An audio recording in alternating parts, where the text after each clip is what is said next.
who have been introduced, and real pleasure as well to be spending the next 1 hour in conversation on something that is really, at the center of the anxiety in Pakistan, in the public domain at least, as to what is going to happen in the coming years as the US-China rivalry or competition, whatever you want to call it, deepens, and where does Pakistan stand, and how is Pakistan going to navigate that particular tension. Pakistan's situation is also unique, as you all know.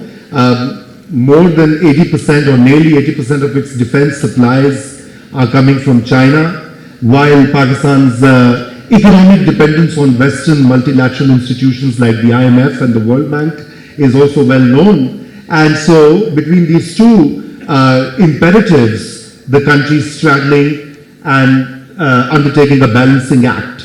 And our panelists, very distinguished in their own areas, have a great sense of not only where things are headed, but have their own personal views as well. And I will invite them to speak about this particular topic, but we'll try and finish early so that we leave a lot of time for your questions and answers, because I think that I'm sure you have also many questions for our panelists.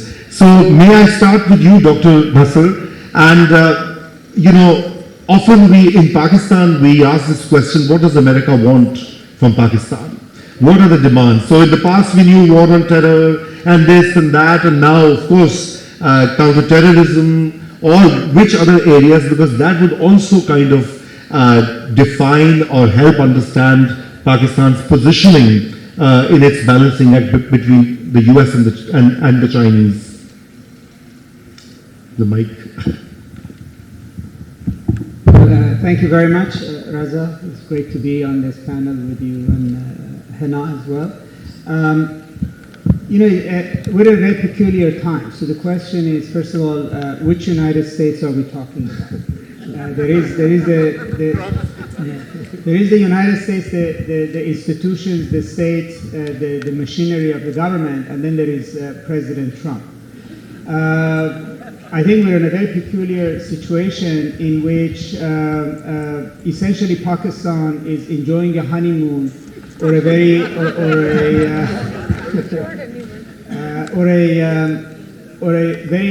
special circumstance in which it has found a very direct relationship with the president.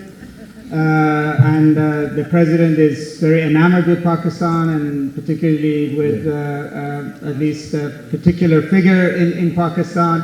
You could say Field Marshal. Field Marshal. Okay. I have to watch out where I put my foot. I just arrived yesterday. With the Field Marshal, all of which is extremely new. What is not very clear is that in this sort of a high-level person-to-person relationship, what is it exactly being asked and what is exactly being given. So number one, but I would say that the machinery of government, I don't think Pakistan's situation and relationship with the US has actually changed. So it's just that the machinery of government is not right now not influential.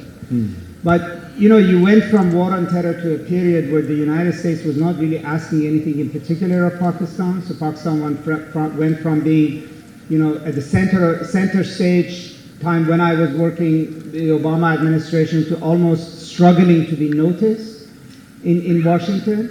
And then I don't think that has changed in the machinery of the government, but with President Trump is a very particular scenario.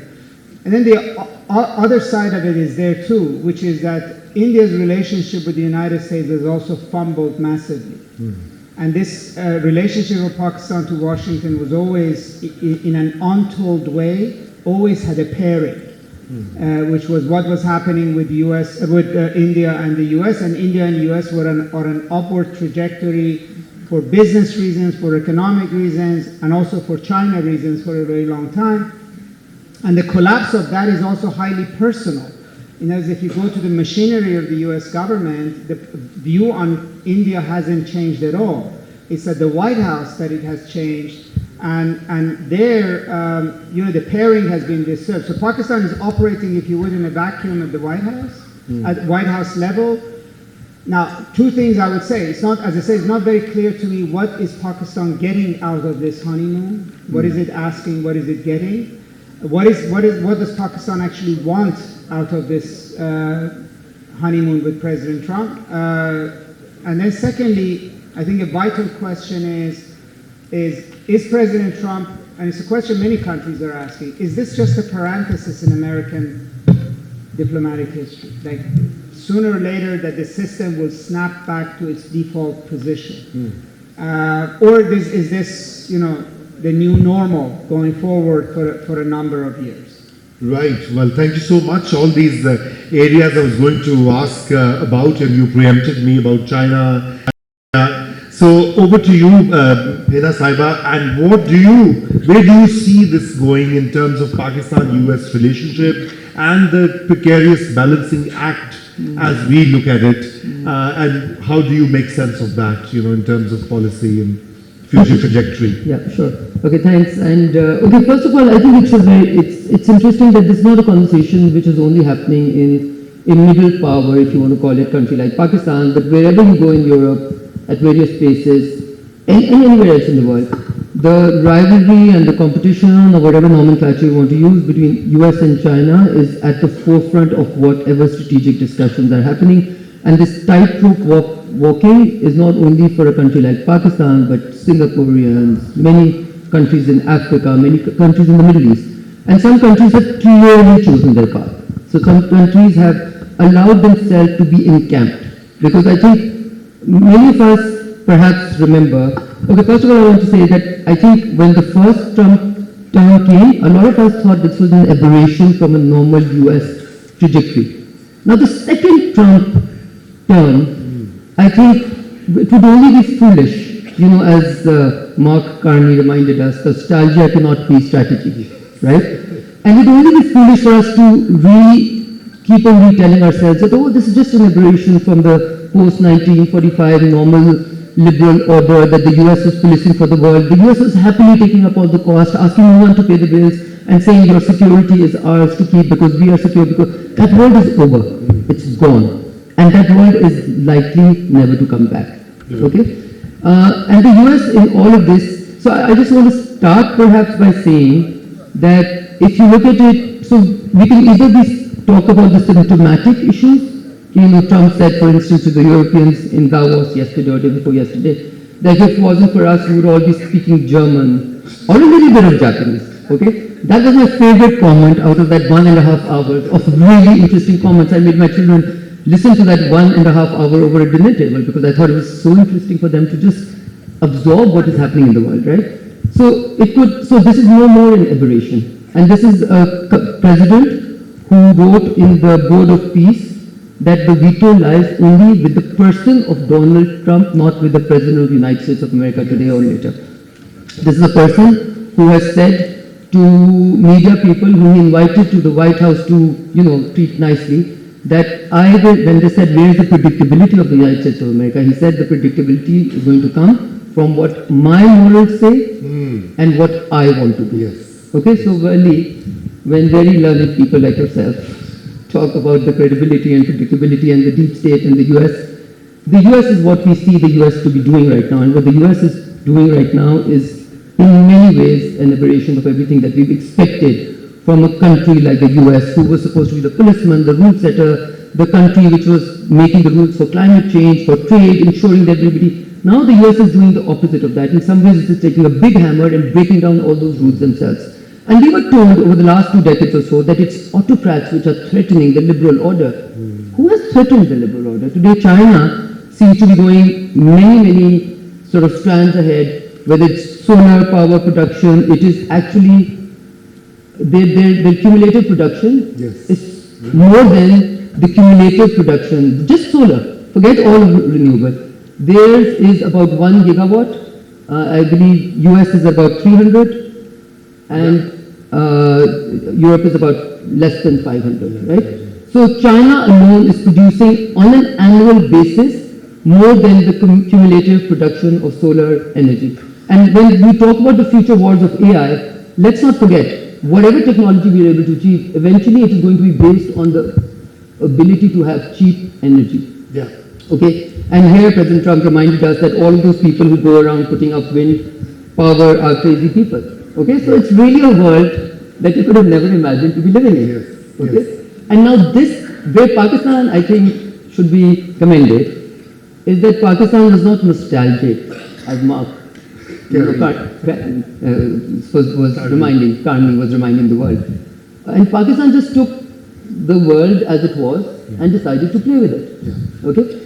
However, I do want to say that the US's effort started, so China actually sold its manufacturing strength and the ability to provide cheap everything, but quality also, as opium to the masses. And all of Europe and all of the North Americans, like opium to the masses, was happily taking all of these cheap goods, services, and saying, oh, we are only for sophisticated industry. And guess what? They started being the only center that could produce sophisticated industry also. So Apple CEO then tells all of us that, listen, I need toolkit engineers, and if I want toolkit engineers in the US, I can't even fill a boardroom. This is what Tim Cook actually said. And if I go to China, I can fill soccer fields with it. So while we were all opening to the masses, China was growing, developing the skill set which everybody was letting go of. And today, then everybody woke up, and suddenly 2010, the whole thing about Asia pivot, however they wanted to say it, started. And then we heard about decoupling the world. Yeah. I mean, imagine a phrase like decoupling the world. Okay, it was, for someone who had been bred on liberal world order, this, it was like, what? It was a shock. We were told as ministers that let your industry die, let your auto industry die, because it's not efficient, goddammit. Okay, and now let your EV industry die. It's inefficient compared to China. China is producing 12 million. China said 10 years back it would produce 3 million by 2025. It has produced 4 times more. So let the EV industries of the world die, but no, now you. And then the Europeans were smart and they said, oh, decoupling cannot be possible, let's do de-risking. You know what? Project de-risking also failed. And then you had, again, I'm constantly giving the example of Canada because there's no other country which has been absolutely looking over the shoulder and saying yes, yes, yes to everything that the United States of America has done. Maybe Canada and UK are competing with each other, right? So when a person, like the Prime Minister of Canada ends up giving a speech at Davos which sort of startled the world and basically said everything that everybody was thinking, but in words which mattered, which resonated, it's a really big wake-up call. And he said, that we are no more going to be part of the myth. So the myth has broken. Now for Pakistan, the tightrope walking is absolutely not a tightrope walking. Okay. I completely disagree with that. China is an absolute, credible, predictable, strategic, 3 times, partner to the US, which has absolutely always, through times, been predictable, credible, we know what to expect, we know what we'll get, we know what to do. Our military strength, our ability to go into technology, whereas Western countries were closing doors on our military side, technology, on many other things, the doors were only open there. I don't think any bonhomie, honeymoon, whatever we want to call it, with the United States of America, we absolutely do not want, it's very smart not to want to have the only current superpower on your wrong side. I think it's very smart to be on the right side. And you should have complete strategic clarity that this is a relationship which is of decades. We have absolutely no interest to get out of it. The de-hyphenation of Pakistan's relationship with that of Afghanistan is a really good thing. Yeah. And the re-hyphenation of Pakistan's relationship with the United States of America, with India, is also a very good thing. And I have said this repeatedly, I will say this again, we have Prime Minister Modi to thank for all the follies he made with not reading the Trump White House well, by not saying thank you 3 times, and for us being able to read the White House well. So I think we have only to congratulate ourselves for that. Thank you, Hina. That's been your standard line about thanking Mr. Modi for all the follies that he sort of committed. But you heard Hina, Professor Vali, and the Pakistan's strong alliance with China and the policy of not annoying the superpower at the same time. So how do you see that from Washington DC? And since you understand both the countries well, how do you see Pakistan sort of figuring out its future relationship with the Western world, especially the US? I mean, I think the way Hina put it is that Pakistan essentially is in a position, or it's good to be in a position to actually decide the way in which this is managed. I think one of the lessons of the India-Pakistan war was exactly the fruits of that strategic partnership. In other words, Pakistan's military performance, and then subsequent to that, the benefits that Pakistan is now getting with much greater military, particularly sale of jet aircraft, fighter jets, etc., is all fruits of that long-term, basically strategic partnership. And given that that war happened, and that likely that conflict would continue, it doesn't make sense for Pakistan to be thinking in any way of disturbing that strategic partnership with China, even on a military level. And then there's also a very deep-seated now economic as well as industrial, energy, etc. relationship with China.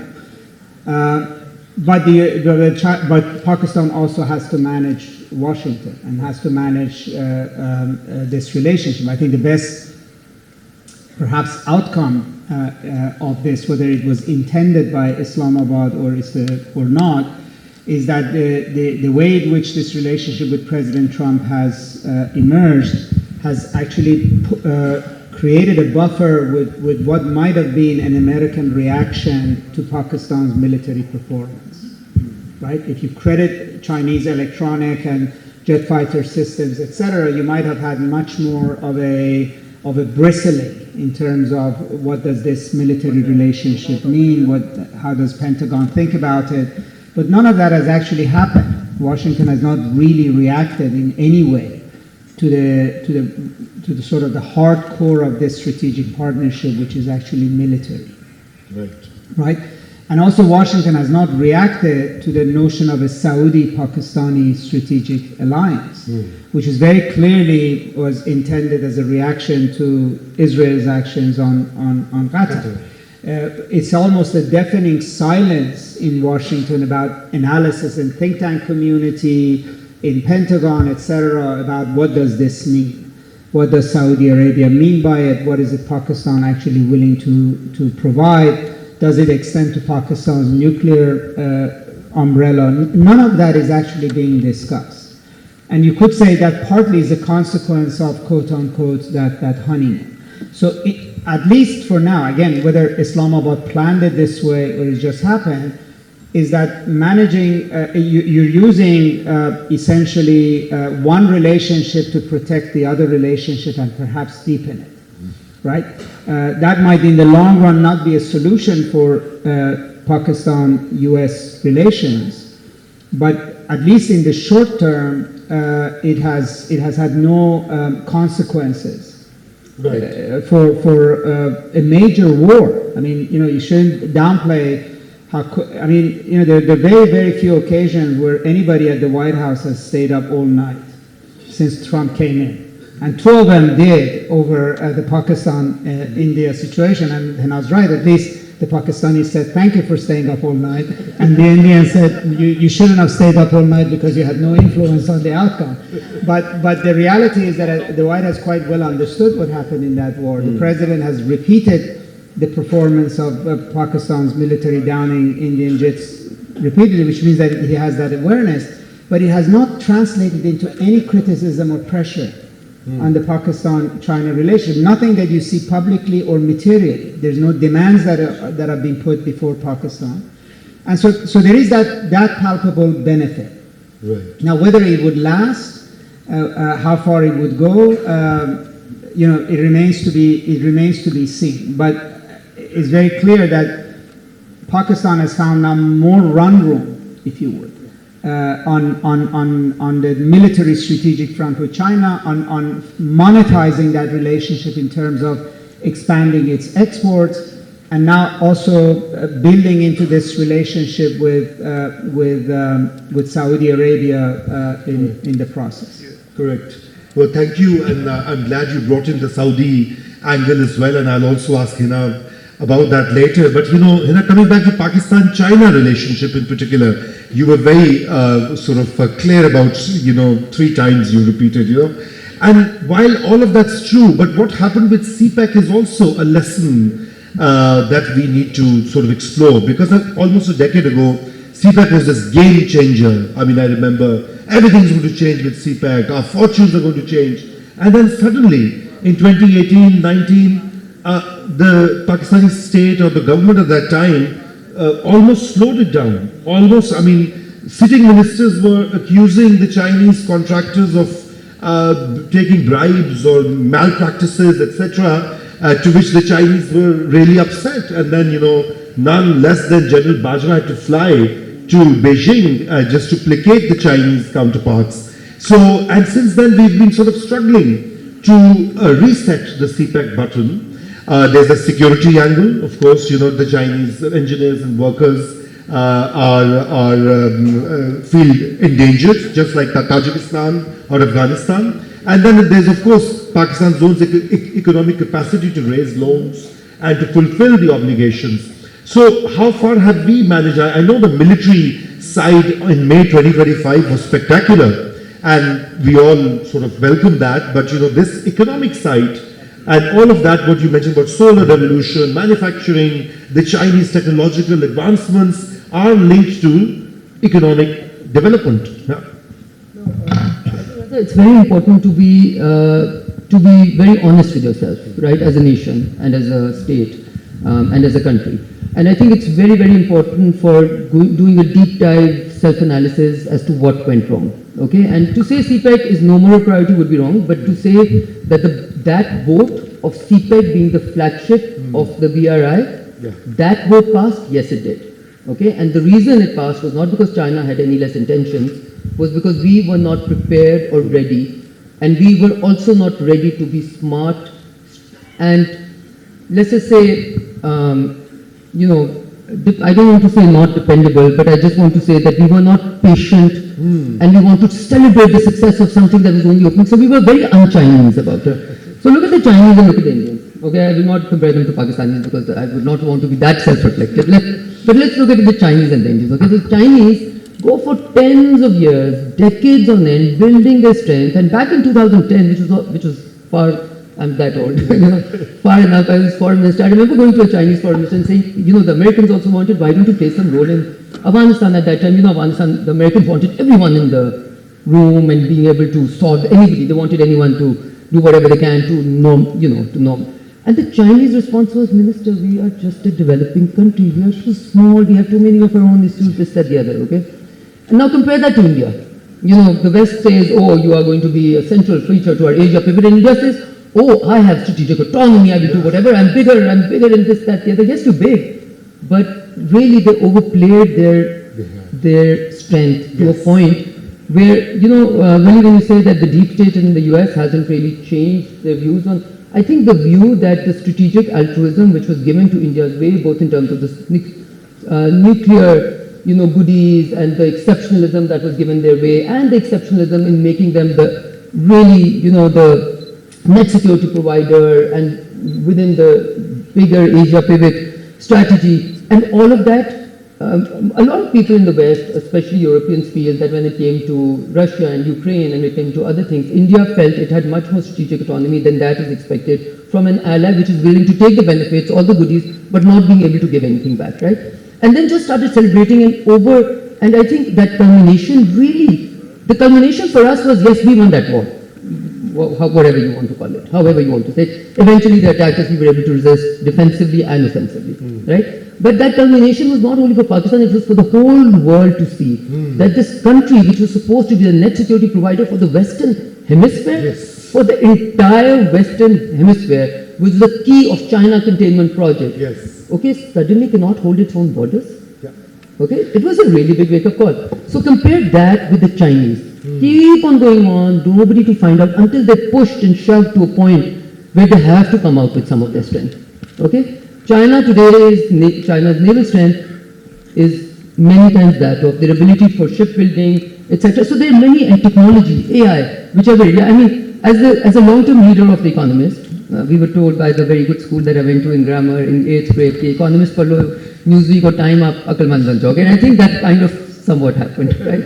So as a long term, they don't celebrate China. And when you read in March 2024, I think was the first article that started coming in, China, the new scientific superpower. Yeah. And they said in 2019, when I sent our people in China to see whether they have scientific, we were like, yeah, maybe. And today, they quoted how in Nature magazine, in all of these science magazines, the citations, how the universities are doing, they are actually, other than maybe bio, engineering, etc., in many other areas, they are far, far ahead in many ways. So this is what happens when a country is patient and able to.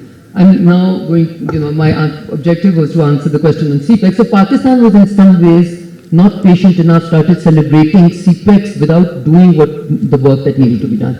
And then the ministers that you quoted were ministers of an administration of a government which is exceptionally immature. Do not forget the comments that were made about PIA and how PIA was taken away from all.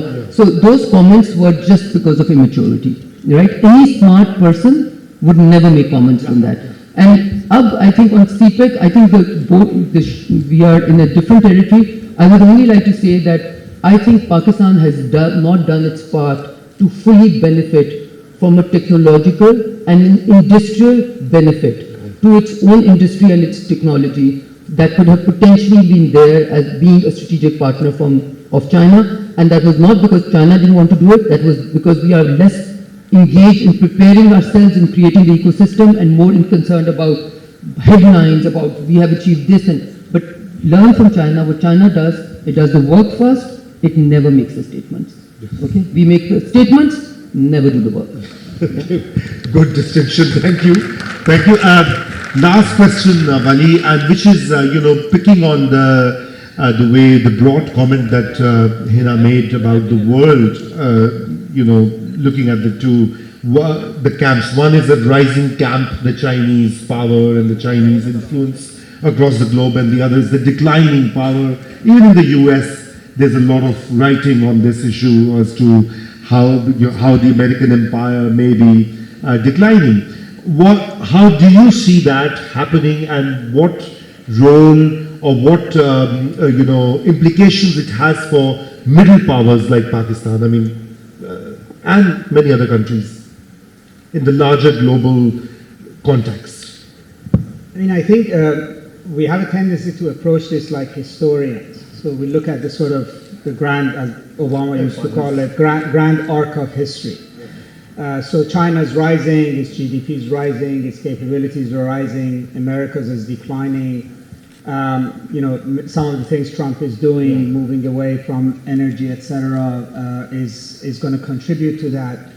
But we forget that we don't all get to live the full arc of history, and we're not at the end of it. We're all living in the short run. And for medium powers, I think this is particularly key because they haven't arrived at the end point. And so the short run really matters as to whether they get there or not. I mean, everything you were saying about CPEC, right, goes to that. This was a period. It could have had a very different outcome for Pakistan. It could have been worse. It could have been better. So that period matters. We're not seeing the end point of a rise of China. We're not seeing the end point of a decline of the United States. We're in that period where both of those countries are conscious that they are at a crossroads. I don't think the Americans believe that they are fully on a decline. In fact, President Trump thinks he's reversed the curve. And I don't think the Chinese are absolutely confident that they are now on an autopilot going upwards. So I think the key for the middle powers or countries like Pakistan is that how do they leverage this moment? And not to get obsessed with the fact that, okay, the United States is declining, China's rising. Because to me, this is neither here nor there. It's more like cheerleading at a football game, like who's winning. But the reality is that Pakistan has a window, and Pakistan has a set of problems. The question is, how can it leverage this window at this particular point in time in order to address its problems and change its own trajectory? I think middle powers have to be less concerned with where China and the US are heading and be more concerned with where they are heading. Right? And not in the very short term, but in the long term. And so I look at it that way. I mean, as a historian, we can Yeah. speculate about Yeah. where the arc of history is going, but I think for policymakers, and let's say if you were in Islamabad or any other country, the next 4 or 5 years really matter most. And I think where do you fit in that is actually the key issue.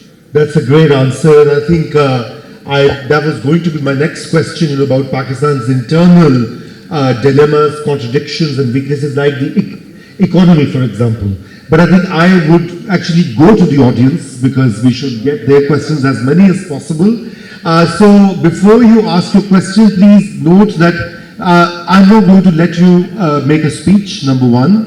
Only one question per person, and keep it as brief as possible because we have to maximize the number of questions given the limited time. So let's get one question from here, and let's get 3, one from here and one from there, okay? So इधर mic दे दीजिए.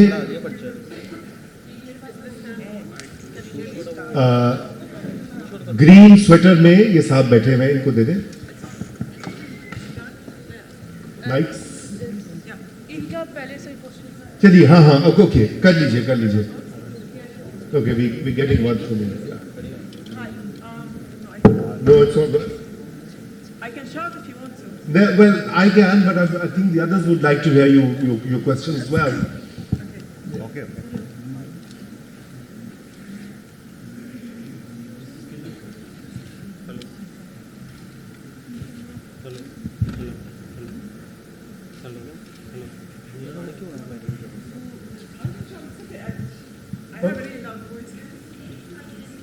Why don't you come here?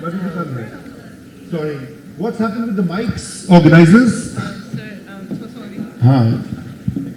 Allow me first to say hi to this wonderful lady. Yeah. She is one of my idols. I always say that. We shared a session last year.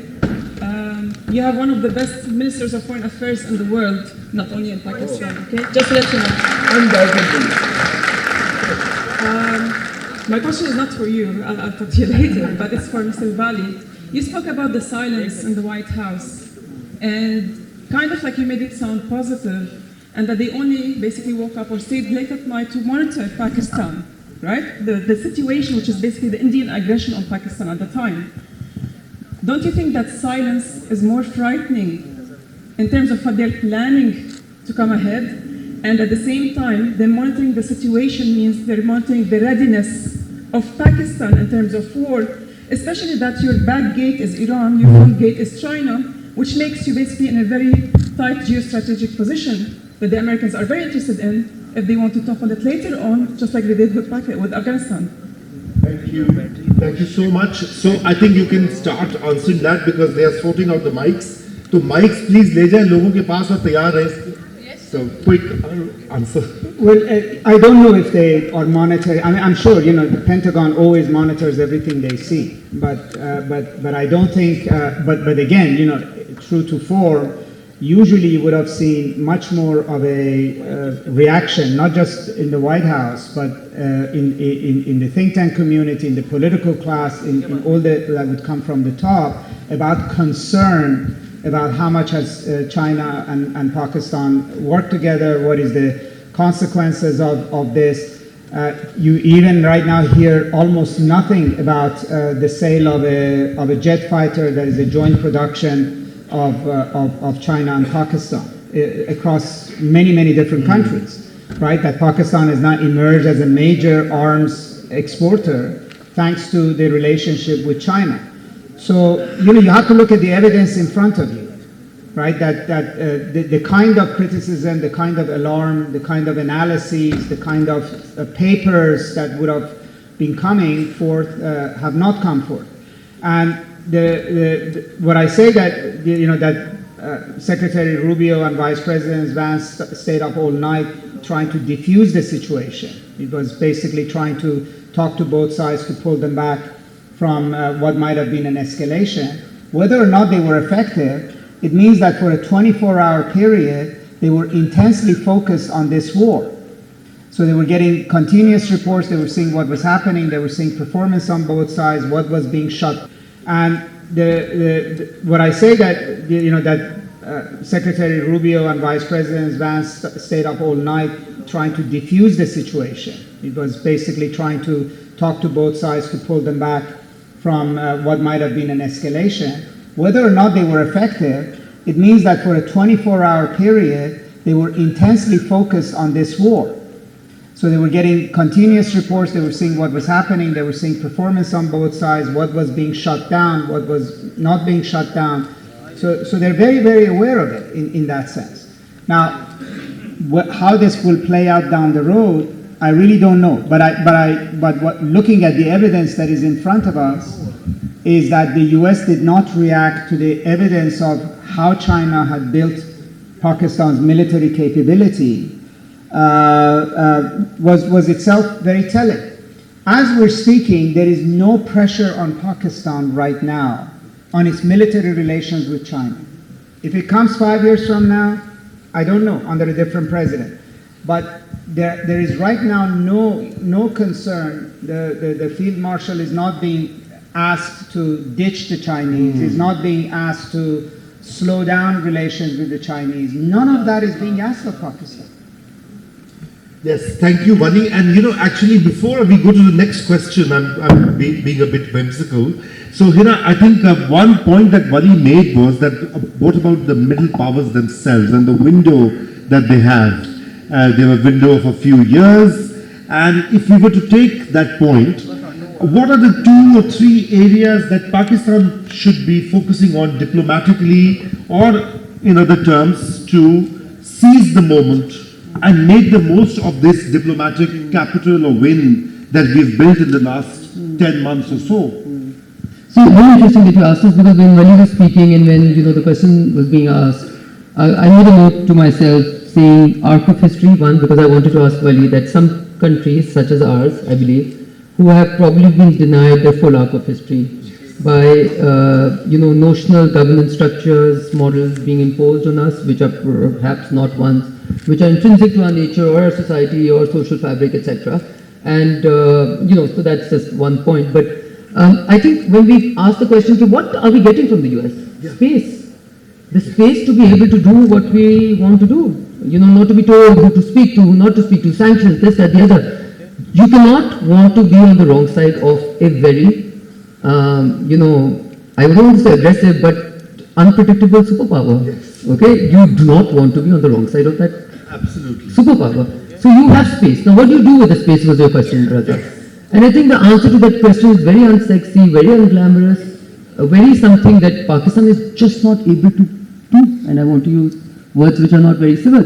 Because we are just not able to put our heads down and fix the ecosystem for our industry, for our governance, yes, for our SME, for our education. We just want to be on the most important table all the time and not use it for our advantage, but almost use it for our disadvantage. Yes. Because what needs to be done internally, no one can come and do it for you. Very good.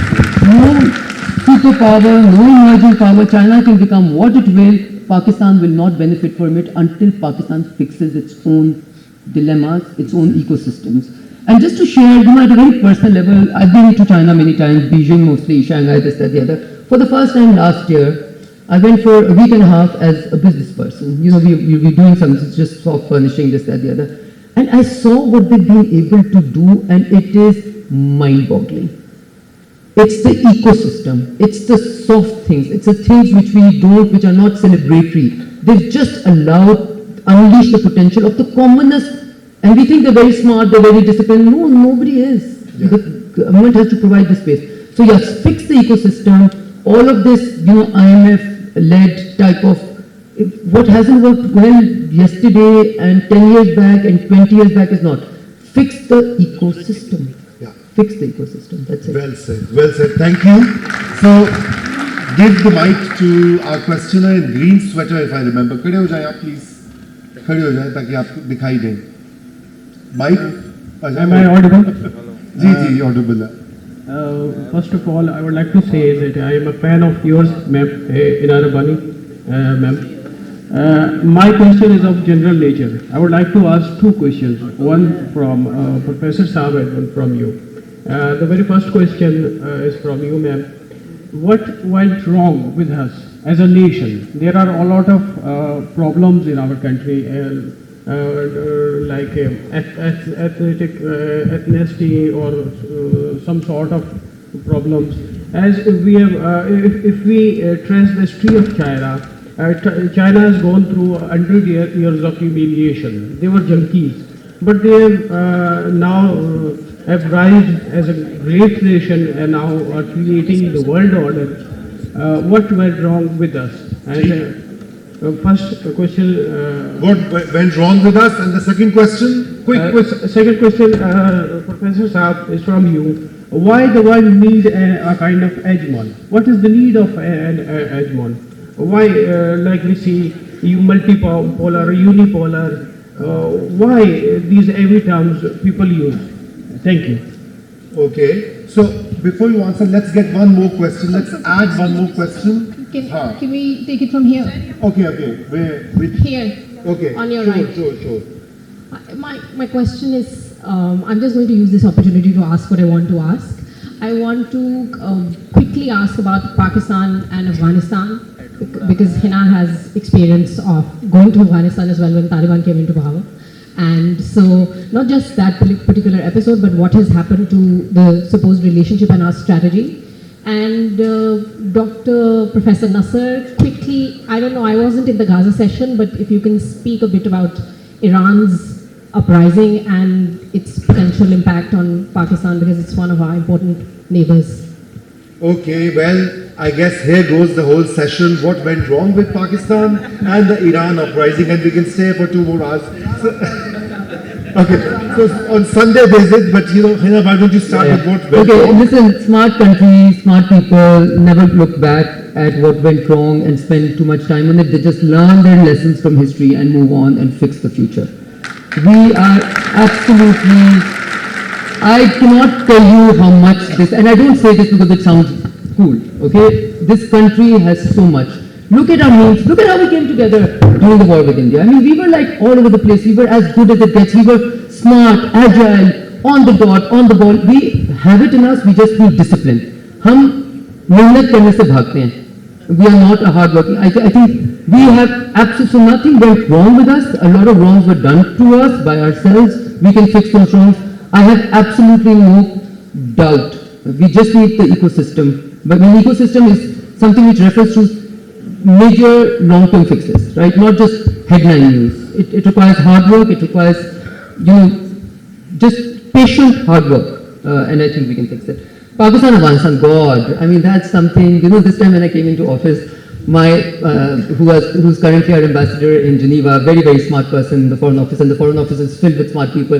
My DG, he said, Madam, aap kyun apna time waste karti hain Afghanistan mein, kuch nahi badalne wala.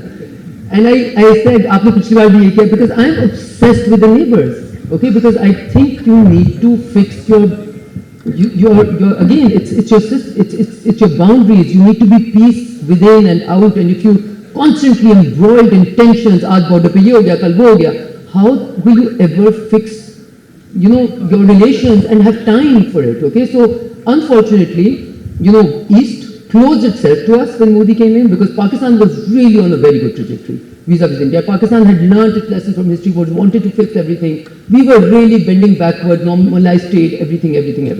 And then they just decided to take this stand. We did many wrongs before that, but after that, I think now it is part of their ethos, it is part of what they've selected for themselves, to be anti-Muslim, anti-Pakistan, to be deeply, deeply Hindu, to be divisive, etc. So no matter what we do, somersaults, whatever we do, that's not going to change. And smart people, again, strategically speaking, when there is time to just do nothing. So for India, there's time to do nothing. For Afghanistan, one asked the question, what were we thinking?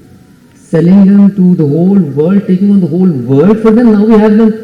Gift is there. Enjoy it. Okay. Now we're going to the whole world saying, oh, they're impossible, they're so difficult. So I used to feel very silly. I was telling the whole world how, and now I'm telling the whole world, 10 years back I was in the same office, telling the world a whole different thing. I'm like, will they think I'm mad or they're mad or who's mad? Okay, so what were we thinking when we thought that they were supposed to be in our strategic interest? Now they are who they are. You don't get to choose your neighbors. You can't pluck yourself and plant yourself in a different place. yes, we have tried love, emotion, goodwill, everything, and it doesn't work very well. We have tried hardball, softball. I have spent, will not say wasted, was the first minister from a foreign country to arrive in Afghanistan, a lady, and that was on point.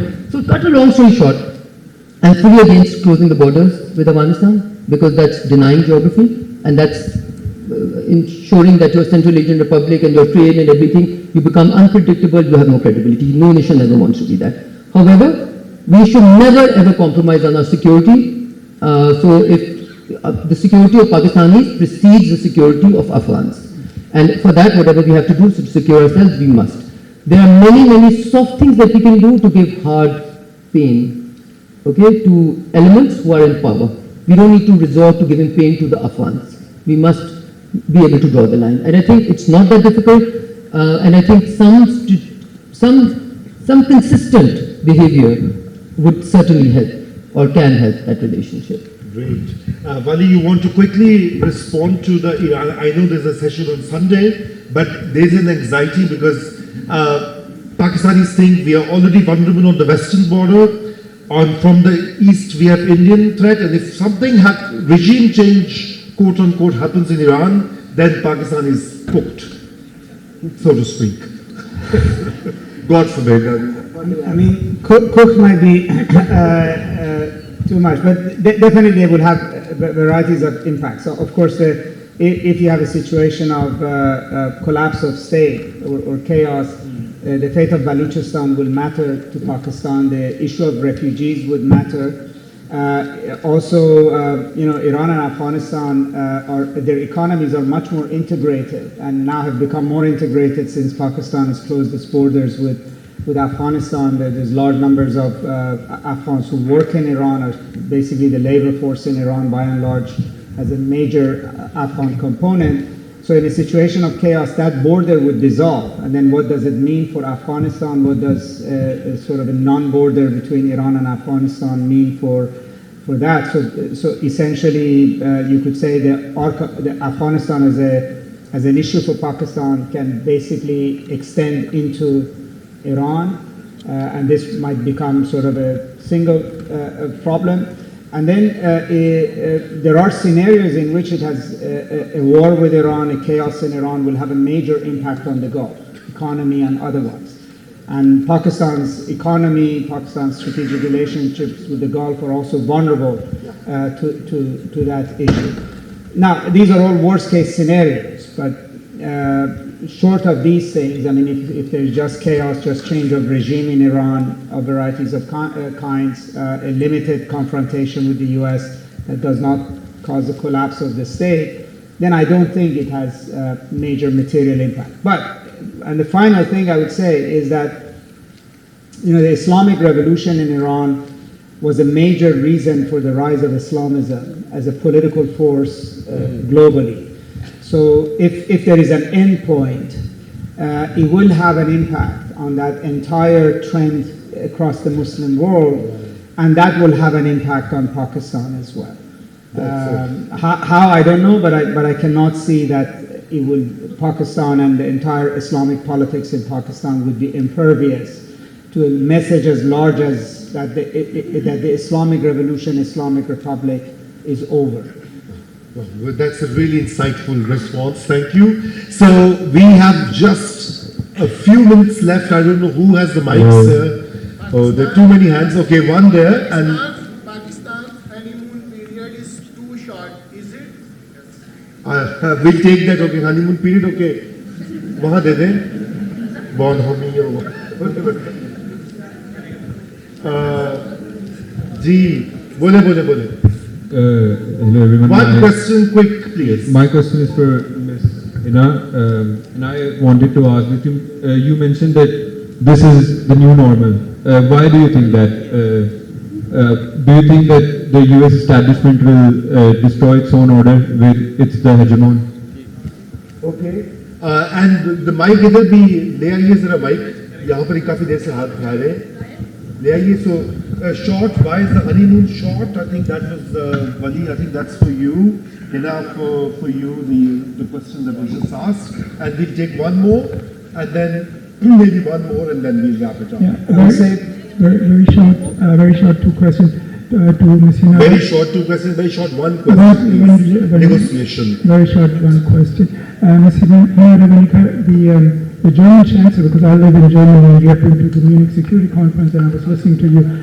The German Chancellor went to India and was overwhelmed by the large market in India. So do you think at the end of the day the European Union, Germany, but also the United States would prefer India because of the larger market? And what do you think about the speech of Gavin Newsom in Davos, calling the Europeans very pathetic and disgraceful for being so submissive towards Donald Trump? Would you agree or disagree? Gavin Newsom. Can you repeat? Gavin Newsom, the Californian governor of California, said that Europeans are very pathetic. Would you agree or disagree? Okay. Pass the mic to this young man here. So Gen Z must be given their due, otherwise they'll write articles berating the boomers and us. I want to ask Madam Hina Rabbani Khar about the narrative that was built by the 2018 government led by Khan Saab that absolutely not to America and then going back on CPEC. What were its implications? And I was reading a book the other day about it from Sadruddin Hashwani. He writes that Zardari Saab is a very seasoned politician. He said after a global tour that he found out that all the global leaders are very stupid. Zardari Saab is a very seasoned politician and I look forward to be mentored by him, inshallah. So, what makes those leaders stupid? Okay, quality of leadership in general. So over to you, Hina. You have most of the questions and then we'll ask Vali about why the honeymoon is short or not. Okay, first of all, the question about the new norm. I don't think I am the one saying it. I don't consider what I say to be important at all. I consider what is happening in the world, what the world is doing, what leaders are doing to be very, very important. And I think it is kind of stupid to ignore trends, not because I look into the glass mirror and because of what's happening. Climate change, trade normalization, being the policeman, keeping the lanes open, etc. These are typically the jobs which were associated with being a superpower, that you create common goods, you become the protector of the common goods, right? You create norms of behavior, etc. around it. The USA has gotten out of the Paris Climate Agreement. The United States of America is getting out of UN organizations, which happens to be the biggest funder. This is the fall of or the breaking up of the post-1945 order, which was made according to Carney's also admittance for certainly the benefit of the most important and the most powerful nations, perhaps at the cost of others, but it worked for everyone in terms of giving predictability and order. That order no more exists because the world has changed, has transformed. Okay, if you look at the trade numbers of US and China, if you look at percentage of GDP contribution, etc. to trade, the world has changed completely. You know, Germany was the second largest economy, it no more is. The world has completely changed, but the rules haven't changed. And when you look at the Security Council and the 5 P5s and you look at their real power in the world, it is no more matching. Okay, so the world is different and the rules and norms are different, and the US now itself is going literally with a hammer and breaking down those things and saying, I'm not willing to pick up this cost anymore. It is saying it's too much for me. I do not want to be the policeman anymore. What is the, how do you analyze what the United States president keeps on saying? Bring it to 5% of GDP, make your own cost. We are not going to send troops anymore, etc. They're saying, enough, we are not willing to be the policeman. That is like saying, we don't want to be the, the country which just pays all the bills and holds. So I'm not saying that this is actually, I'm just reading what's happening in the world, right?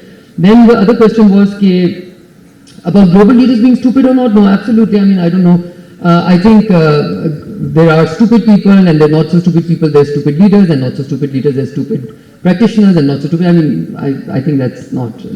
I have found many leaders who are very, very impressive. I was just, there was a time that we all found Erdogan very impressive. I remember the time when I was in the hall when Erdogan left Davos, never to come back, because he said you gave the Israeli Prime Minister too much time and you did not let me explain even for 2 minutes. And that was a moment where you felt this guy was leader for more than just Turkey, right? And then there were other times when you felt otherwise.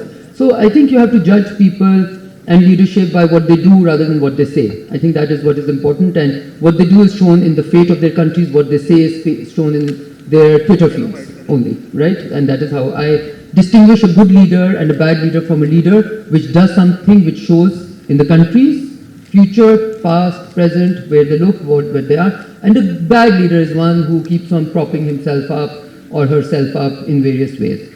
Last question was on the German Chancellor. Look, why are we obsessed with who is going to befriend or not befriend? And India is a large country with immense technology, with an economy many times the size of, with everything that many countries are going to go for it. Of course they will. Does that in any way harm our interests? Absolutely not. We need to get out of this mindset of India versus Pakistan. Not at all. Okay, we need to see where is Pakistan. Does Pakistan provide that market? Is Pakistan able to partner with technology? We need to obsess with ourselves rather than try and get the Amartya type of an identity which he says is one which is against another. Why not one which is for Pakistan? So I'm absolutely unobsessed with the idea of where India is and completely obsessed with the idea of where Pakistan is. And I think that is where we should put our energy, our mind, and everything else in. And the last question was, when the Californian governor said, who may be a contender for presidentship, as you may know, and a strong democratic leader who's emerging, so he, democratic leader, sorry, not democratic, asking the Europeans to, okay, you know, they're being dismissive. Actually, as a matter of fact, I think it's very interesting because my reading is quite the opposite, because after everything that President Trump said about Greenland, and he said a lot, meaning it was so interesting for him to say that, you know, you do this, otherwise I will do that, and then saying to, you know, to Denmark, okay, you know, you're not able to do whatever, and we are the one who, but it was very interesting how he said to Emmanuel, you know, if you were wearing your glasses, right, etc. You know, so it's literally he comes to the stage and he starts taking his jabs on people and going very, very personal, and it's quite interesting. But what he said about Greenland, the tariffs that he did not only say, but he said, abhi 10% hai, and in 3 months there will be 20%. He actually he did things about it, right? Then for him to walk back from that and to say on the stage in Davos that the United States of America will not take any military action on Greenland, which was the concern of the Europeans, it's because the Europeans really pushed back, and because it was, I believe, the final straw, which they said that we cannot take this blackmailing anymore. And in that, today I was reading in the New York Times that they have agreed, because of negotiation where they have allowed them to put you know, military bases, that was always on the offer. It's nothing new. So it's a narrative shaping around it. So in fact, I do not think the Europeans were bullied in any way. However, again, I was reading a book by Henry Kissinger, rereading on world order, in which he says a very interesting thing, which I will read. That will be my last thought to read. That there are very few countries or, you know, in the world, or states or, you know, regions in the world, which you would look at the European Union as, which give away their strategic strength themselves. So when Europe decided to go after the many, many wars post-1945, to give their entire burden or part of the burden to the US of preserving their military space and becoming their protector and preserver, they in some ways gave away that strength willingly. And they reaped the benefits because they were now spending no percentage of GDP on military and spending on education, health, technology, this, that, the other. But now they have to pay the price for it. Because either they play ball with the US, they cannot give a threat to the US and say we will attack, we will do this. I mean, it is said that if US decides to pull back now, many of the F-35s that they own, they will not be able to fly. It is said that much of UK naval strength may not be as demonstrative. If the so interoperability and how the NATO was seen to be an alliance which was never going to fray. So we're living in a world which we never really, which was actually thinking the unthinkable. It is actually an unthinkable world that we're living in, so anything is out. Anything could happen. Anything could happen. And last word for you, Professor Kassim. So, why is the honeymoon short? Honeymoons are by definition short.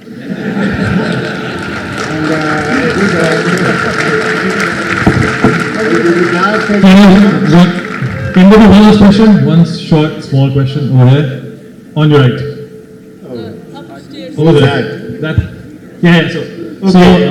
So just one quick question, I'll be quick. So Professor Vali, you mentioned the middle powers need to look to themselves, not to the US or to China like Pakistan.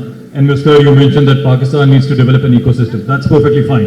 But the reality is that we're both economically dependent, and we are also dependent for our security needs on both the countries, US and China. And there are ways through which these countries exert their influence on Pakistan's policies, not just foreign, but also internal, whether that's through the IMF, that's a Western instrument, or whether through the CPAC, which if you diverge into the contractual details, they were very much skewed in China's favor. So given this reality, what does Pakistan need to do institutionally to realize genuine autonomy? And B, is it even possible? He's from Johns Hopkins, by the way, so I guess you'll have to answer that. Well, all of what you said could be true, and all of what Hina said is also true. In other words, the absence of fundamental reforms, the absence of governance reforms, why other countries that have exactly the same external circumstances you mentioned have performed better cannot be blamed on the outside. I mean, at some point there's agency inside. And middle powers can only change the circumstances they're in by taking ownership of their destiny. Otherwise, the system may not benefit them. The question is how much they manipulate and manage the system. And Pakistan's not the only country in here. I mean, if Pakistan began to compare itself to other countries, other middle powers who have had a different trajectory, look at Vietnam, for instance, look at Indonesia, and then say, what is it that those countries face exactly the similar kinds of situations, then you have to sort of say there's differences at the micro level that you have to address. And I think it's important to look at that because it's very easy to sort of put all the blame outside and then defer what needs to be done inside as well. So in reality, you have the hand that you've been dealt with. The question is, what do you do with it? Okay, Hina, you wanted to add something before we conclude? Just really a two-liner on this. I would not say this with the authority that I'm saying this. Had I not been in role of Foreign Minister of Pakistan at a time when Salala was happening, OBL happened, Raymond Davis happened. I mean, and pressure was not an underestimation. And there was this gentleman called Shakil Afridi, and there was immense pressure to release. And somebody asked me, oh, you're under immense pressure, what are you going to do? And I said, I'm under no pressure. And I'm not saying I'm talking Pakistan, right? And they said, why? I said, because pressure is when you take it. So I want to, really take you away from this whole notional, immense pressure on Pakistan. What is Pakistan going to do? They're saying this, you do what you need to do.